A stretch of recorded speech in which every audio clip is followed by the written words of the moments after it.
Mi novia me pasó esta imagen por WhatsApp diciendo lo leí bien, en vez de lo que está escrito en el camión. Eso no es raro, nuestra mente no lee letra a letra las palabras, más bien las identifica y, con un contexto dado, es capaz de organizarlas para que nosotros podamos leerlo todo. Aunque sí me gustaría saber algo de ese Comtibusle. Este video no se trata de cómo nuestra mente lee, más bien cómo nosotros optamos en no leer o informarnos de una historia para tener más contexto. Preferimos seguir a supuestas mentes del internet que le damos el don de la verdad, pero eso en realidad nos vuelve cada vez más estúpidos. Así que no sean como ellos, infórmense y no cancelen por cancelar. Tampoco no juzguen porque sí, duden un poquito. Este video es de blancos y negros, o sea, los colores. De historia, de personajes apestosos, pero sobre todo de gente con demasiado tiempo libre que no lo usan para leer. Así que recuéstate, relájate y bienvenidos a Andrew's Updown. Space Jam 2, una nueva era, al fin llegó a nosotros. La secuela de la película de los 90s al fin llegó a cines mostrándonos de nuevo a los Looney Tunes venciendo a villanos por medio del baloncesto e increíbles basquetbolistas. Pero esta no es una reseña de la película, esta es una historia de escándalo. ¿Acaso hablas del rediseño de Lola Bunny? No. Ya sé, las escenas en las que Box es racista. No. Que mi tía envía imágenes de violín. Esa está buena, pero no. El escándalo del personaje más importante de los Looney Tunes, Pepe Le Pew. ¿Quién? El zorrillo. Ah, sí, no, súper importante ahora. Bueno, sigamos con la historia, pero antes un poco de contexto. El 2 de marzo de este año, la empresa encargada de todo lo referente al Dr. Seuss anuncia que dejarán de publicar 6 libros en los que muestran burlas o comentarios racistas, especificando que todo el contexto de la historia era de esa índole, por lo que decidieron descontinuarlos. Al día siguiente, el columnista del New York Times, Charles M. Blow, publica una columna de opinión titulada 6 libros del Dr. Seuss tienen un sesgo. En esta habla de su vida siendo un niño afroamericano en una sociedad llena de racismo, sintiendo como no encajaba y que había algo malo en él tan solo por su color de piel. En esta columna muestra ejemplos de cómo la cultura ve al hombre blanco como superior, dando ejemplos como Tarzán y todo el cristianismo. Cómo la mofa hacia los estereotipos era lo del momento, como hacían en Mommy Two Shoes de Tom y Jerry. Incluso llega a nombrar que le hacían entender que Colón era ese descubridor y colonizador amoroso y no como un traficante de esclavos y genocida como hoy en día se conoce. En todo el texto de 18 párrafos, en una sola línea hace referencia a Pepe Le Pew, acusándolo de normalizar la cultura de la violación. Una declaración bastante directa, la cual fue la que se viralizó en todo el internet, por encima de todo el texto de Blow. Al ver el boroló que habían causado sus acusaciones sacadas de contexto, salió a defenderse argumentando que ve al personaje de tal forma, y es entendible. ¿Cuántas veces no vemos a Penélope, una gata, intentar zafarse de las manos de Pepe, aruñándolo, golpeándolo e incluso salir a correr para ocultarse de él? Obviamente de acusador, cara sí tenía. Ahora, para que entendamos mejor todo el contexto, tenemos que explicar qué es la normalización. Normalizar es hacer común actitudes por estándares de la sociedad debido a su repetición o por estadísticas, sin que sean necesariamente morales. Un ejemplo de esto es echar piropos en la calle. Es incómodo para muchas mujeres, pero lo ven o veían normal porque todos lo aceptábamos como tal, debido a repetidos casos, lo que nos hizo verlo cada vez más común. Acá en Colombia también hay más casos, como ver normal el sistemático asesinato de personas, ver a mujeres en televisión usar minifalda o siquiera algo de ropa para presentar un programa familiar, y entender el machismo como algo no nocivo y completamente normal. Pepe Le Pew no era un personaje aislado, un personaje que no haya tenido una musa creativa, obviamente. Creaba caprichos sin ninguna fuente creativa. Obviamente hay una musa inspirativa, la cual no es una persona, sino más bien un grupo de ideales el cual representa. Puede ser un Don Juan o un dandy, lo que en su época era la representación de cómo tenía que ser un hombre. Estos eran arquetipos de hombres refinados, muy superficiales, sin algún contenido moral y que intentan llenar esa carencia por parte de la esencia estética, educación y forma de tratar. Específicamente se veía al Don Juan como un hombre galán, hablador y dispuesto a lo que sea con tal de acostarse con una mujer.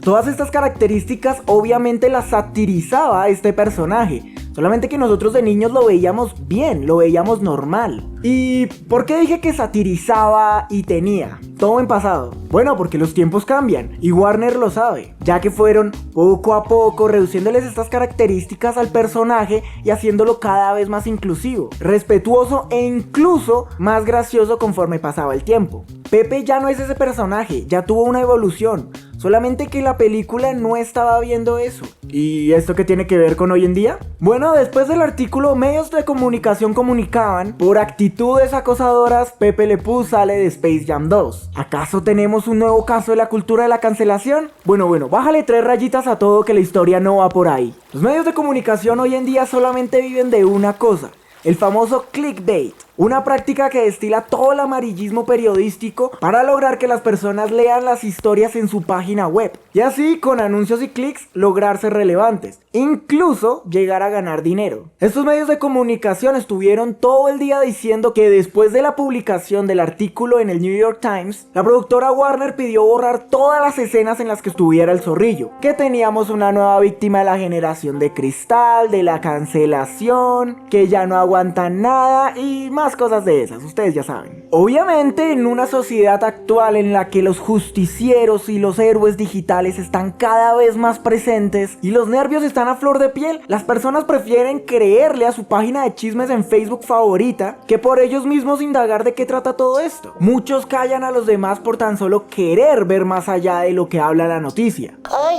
es que RCN me lo dijo. Yo lo leí en Cosmopolitan, un youtuber. Exacto, así son todos. Se les olvidó leer el artículo y sobre todo leer acerca de la sacada de Pepe Le Pew de Space Jam 2.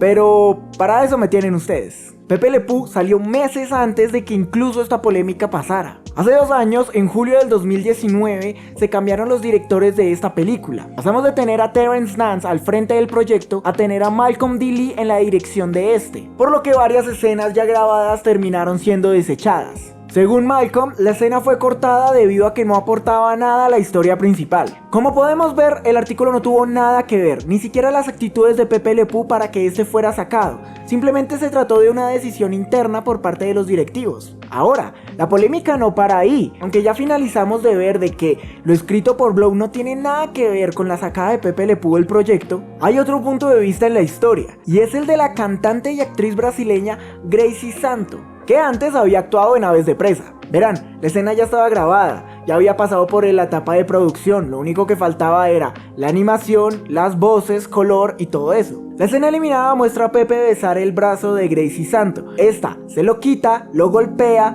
le tira el trago encima y lo cachetea, haciendo que se quede girando en la silla. Al saber que la escena fue cortada, la actriz se enojó, según dijo su portavoz, alegando que le quitaron la oportunidad de estar presente en la película, poniendo en su lugar a un acosador como lo es Pepe, y de esa forma influenciar a nuevas generaciones. Recordemos que Santo es una mujer empeñada en empoderar a las mujeres. Siendo víctima de acoso y abuso, ha estado enfocada en ayudar a mujeres como ella para poder salir adelante y así poder tener una mejor vida. Y para cerrar toda esta historia, salió una polémica que confirmaba de alguna forma u otra de que Pepe había salido de la producción antes de que se crearan las acusaciones. Y es la aparición de los personajes de la Naranja Mecánica en esta película. Estos personajes sí cometieron actos más atroces de los que hizo Pepe. Estos sí realizaron agresiones de índole sexual. E incluso en su película eran mostradas como gente bien rancia. Obviamente, si el problema son las acciones aberrantes hechas por los personajes, entonces muchos de estos cameos en la película ni siquiera deberían estar ahí, cosa que no es así. En mi opinión, veo bien que haya gente cuestionando las actitudes y acciones pasadas de algunos personajes. No podemos pensar que todo tiempo pasado fue mejor, solamente porque tiene un halo de nostalgia y un amor vintage en todo eso. Las actitudes de muchos hombres en la época eran muy machistas. Muy pocas empresas les importaba el consumidor, los medios de comunicación no eran tan abiertos y diversos como lo son hoy en día. Obviamente hay cosas rescatables de la época, muchas, pero actualmente estamos mejor. Aceptamos las cosas de mejor forma y hemos aprendido a respetar más que como lo hacíamos en esa época. También debemos aprender a pensar fuera de nuestro juicio, ver otros puntos de vista. Y en este caso en particular, entender que todo lo escrito y mostrado en esa época hacía referencia a cómo la sociedad estaba hecha en ese entonces, cómo eran los comportamientos sociales y cosas así. No es cancelar, es conocer el pasado para no estar cometiendo los mismos errores de antes. Ahora, ¿qué opinas tú de todo esto? ¿Ya viste la nueva película de Space Jam? ¿Te gustaba en serio Pepe Le Pew? Déjame todas las respuestas en la caja de comentarios. Si te gusta este contenido, no olvides dejarme uno de estos allá abajo. Y si te mata aún más todo esto, te invito a que te suscribas para que no te pierdas ninguno de los videos. Cada una de esas pequeñas cosas que ustedes hacen de verdad me ayudan demasiado. Muchas gracias por ver el video, yo fui Sergio y nos vemos en una próxima ocasión. Chao.